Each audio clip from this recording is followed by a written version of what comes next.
We are watching Hannah's freestyle, commentary by Coach Chris. All right, Hannah, let's take a look at this in regular speed.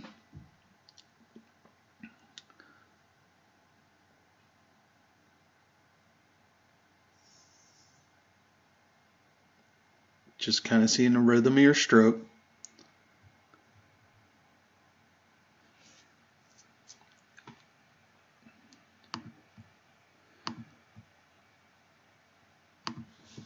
All right, so we're going to move back.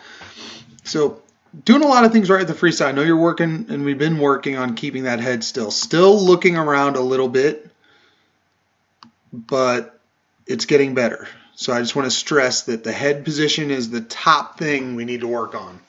Getting that head in the right spot, which it is on here, and then keeping it still. And resisting the urge to look in the other lanes.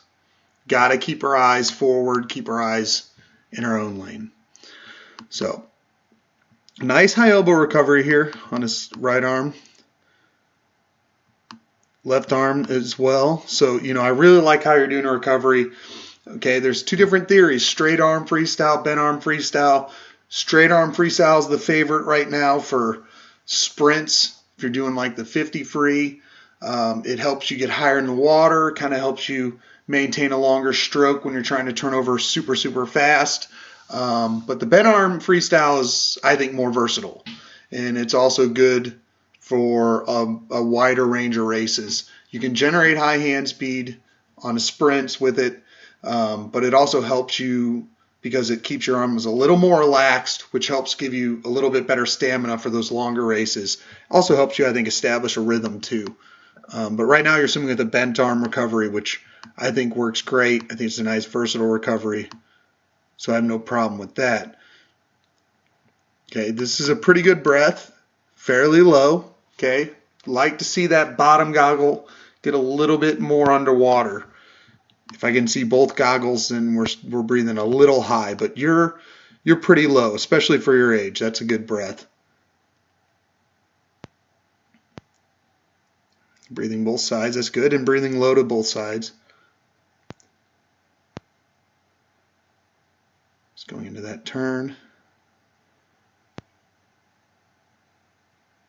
Turn looked pretty solid.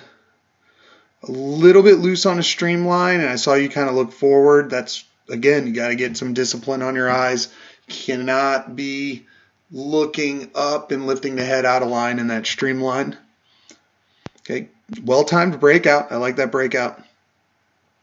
Kick looks good. Again, breath is looking pretty good. Nice high elbow recovery. Okay, one of the things we have talked about, though, and we can see it on this side better. Okay, one of the things you tend to do is you think a little bit too much with the pulling arm and not enough with the recovering arm.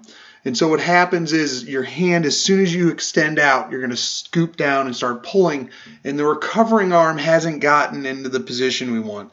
We need to let that recovering arm come over the top and get into that more three-quarter position. So we got to let that front arm hang a little bit and hang out in that extension a little bit longer. You can see just going right, you're already pulling. And so let's kind of frame back. So you don't want to start your pull till that recovering arm gets about here. But you can already see your arm that's pulling is already pulling water. Okay, and what we want is we want to keep that arm out. We shouldn't even start the pull yet. Should be just lengthened and reaching out in that extension phase, just kind of hovering out there a second, giving that recovering arm time to get to this position that you see right here. So don't be in quite such a rush to pull that water at the front of your stroke. Let that recovering arm catch up a little bit before you start pulling the water.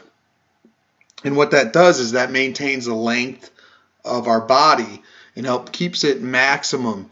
And the other thing it does is it allows you to get that arm in the right position so that you have maximum power when you rotate and roll your body, especially those shoulders.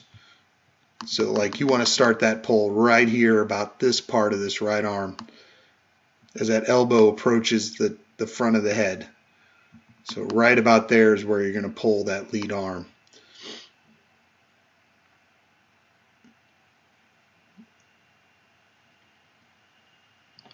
See if we can get a good look on the other side. But that's the key for the timing of that pull. So we got that recovery.